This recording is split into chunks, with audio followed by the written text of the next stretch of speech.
अगली बड़ी खबर का रुख कर लेते हैं। राहुल गांधी आज अटल बिहारी वाजपेयी की समाधि स्थल सदैव अटल पर जाने वाले हैं, लेकिन राहुल के अटल जी की समाधि पर जाने से पहले कांग्रेस अध्यक्ष खड़गे की कोऑर्डिनेटर गौरव पांधी अटल जयंती के दिन कल बयान देकर अटल पर ही सवाल उन्होंने उठा दिए और उन्हें अंग्रेजों का जासूस बना दिया।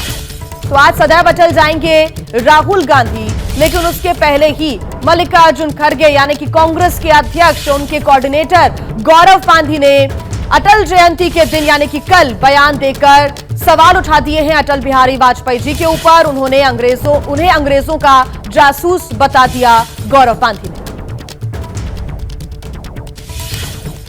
तो कांग्रेस नेता गौरव पांधी का यह विवादित बयान है। ऐसे में लगातार अब बीजेपी की तरफ से भी निशाना साधा जा रहा है, पलटवार किया जा रहा है। बता दें कि आज अटल जी की समाधि पर जाएंगे राहुल गांधी और जो ट्वीट किया है गौरव पांधी ने वो आपको हम दिखा रहे हैं। ये अपने घर की छत पर ही फल और सब्जियां उगाते हैं, महीने का 40 से 50 हजार कमाते भी हैं। इनसे सीखना है तो फ्रीडम ऐप को अभी डाउनलोड करो। इस ट्वीट के जरिए उन्होंने कहा है कि अटल जी अंग्रेजों के जासूस थे। तो ये बात कही है गौरव पांधी ने, ये विवादित बयान दिया है गौरव पांधी ने। कल जब अटल जी की जयंती थी, तमाम दिग्गज नेता सदैव अटल पहुंचे थे श्रद्धांजलि अर्पित करने के लिए, नमन करने के लिए, और साथ ही आज कांग्रेस के सांसद राहुल गांधी भी पहुंचेंगे सदैव अटल नमन करने के लिए, श्रद्धांजलि देने के लिए। लेकिन इसके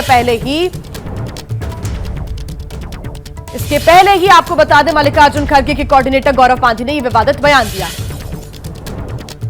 कांग्रेस के दोहरे मापदंड जो है उसकी कोई सीमा ही नहीं है। एक तरफ मल्लिकार्जुन खड़गे जी के साथ जुड़े हुए एक गौरव पांधी जी है, उनके बयान देखिए, अटल जी पे अनाप शनाप बातें कह रहे हैं, गलत आरोप लगा रहे हैं। दूसरी तरफ राहुल गांधी जी कह रहे हैं कि मैं जाऊंगा उनकी समाधि पे और वहां पर फूल चढ़ाऊंगा या कुछ ऐसे करेंगे। तो कांग्रेस पार्टी एक तरफ गाली देती है, दूसरी तरफ कहते हैं कि हमें जाकर वहां पर इज्जत से जाना। तो ये दोहरे मापदंड नहीं है तो और क्या है। और इसी पर ज्यादा जानकारी के साथ हमारे सहयोगी जैनेन्द्र कुमार हमारे साथ जुड़ गए हैं। जैनेन्द्र, अब ये वार पलटवार का सिलसिला लगातार जारी है, लेकिन गौरव पांधी ने वाकई एक विवादित बयान दिया।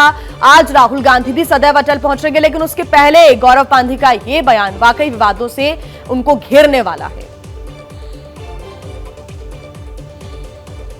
निश्चित तौर पर सवाल उठ रहे हैं और कांग्रेस पार्टी, चूंकि ये जो ट्वीट है वो दोपहर बाद किया गया है और शाम के बाद प्रकाश में आया है और बीजेपी ने निशाना साधा है, तो निश्चित तौर पर अब से थोड़ी देर बाद राहुल गांधी जब अटल समाधि पहुंचेंगे, उनके साथ तमाम कांग्रेस नेता रहेंगे। हम लोग कांग्रेस से पूछेंगे कि कांग्रेस का ऑफिशियल स्टैंड क्या है, क्योंकि बीजेपी जो सवाल उठा रही है वो मौका खुद कांग्रेस नेता गौरव पांधी ने दिया है, जो फिलहाल राष्ट्रीय अध्यक्ष खड़गे के साथ काम कर रहे हैं और वैसे भी वो कांग्रेस सर्किल में टॉप लेवल पर जाना पहचाना चेहरा है।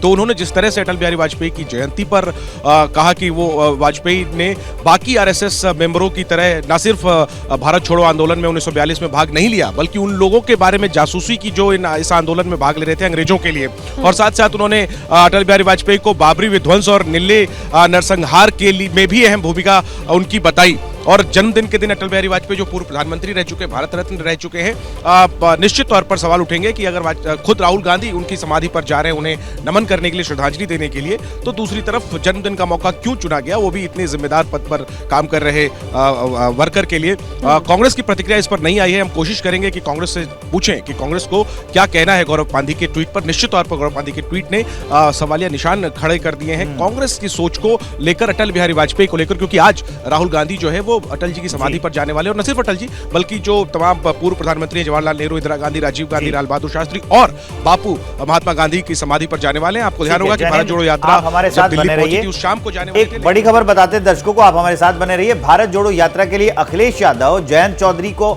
आमंत्रित करेगी कांग्रेस, मायावती को भी आमंत्रित करेगी। फिलहाल यात्रा पर 9 दिन का विराम है और उसके 3 जनवरी के बाद ये यूपी में एंट्री करेगी ये यात्रा।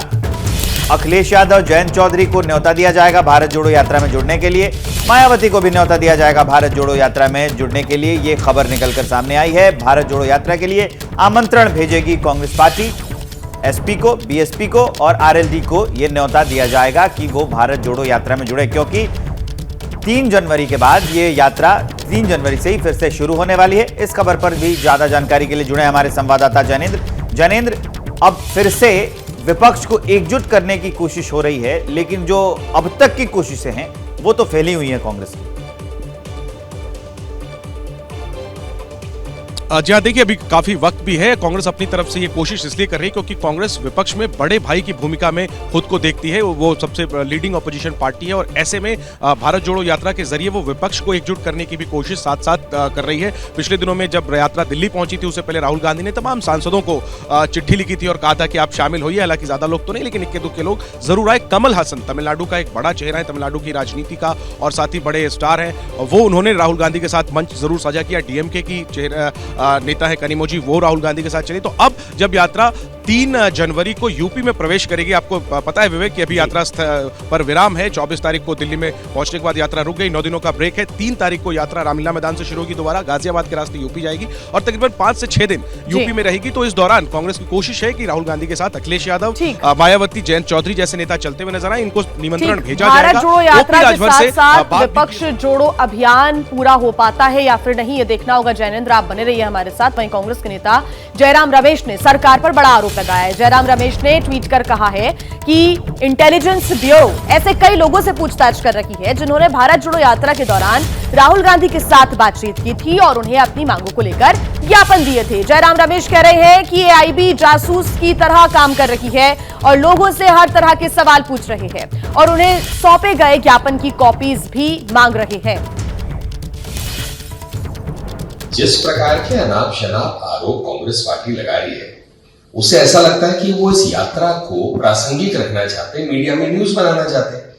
आईबी को क्या पड़ी हुई है कि आईबी जाकर पूछताछ करेगी कौन कहां पर है यात्रा में? यात्रा तो चली रही है।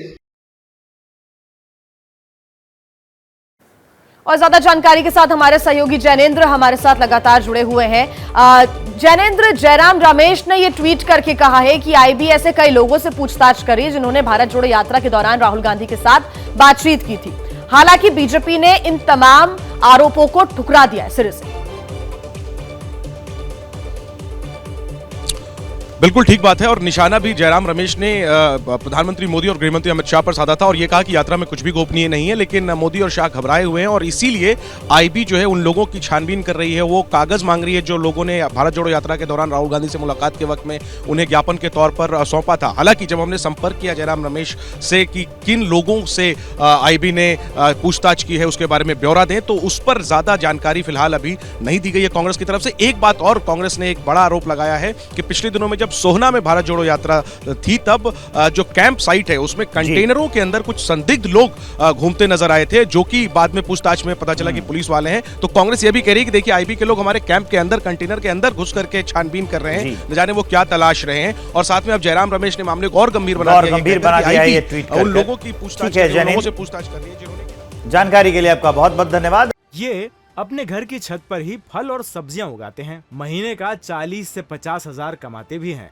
इनसे सीखना है तो फ्रीडम ऐप को अभी डाउनलोड करो।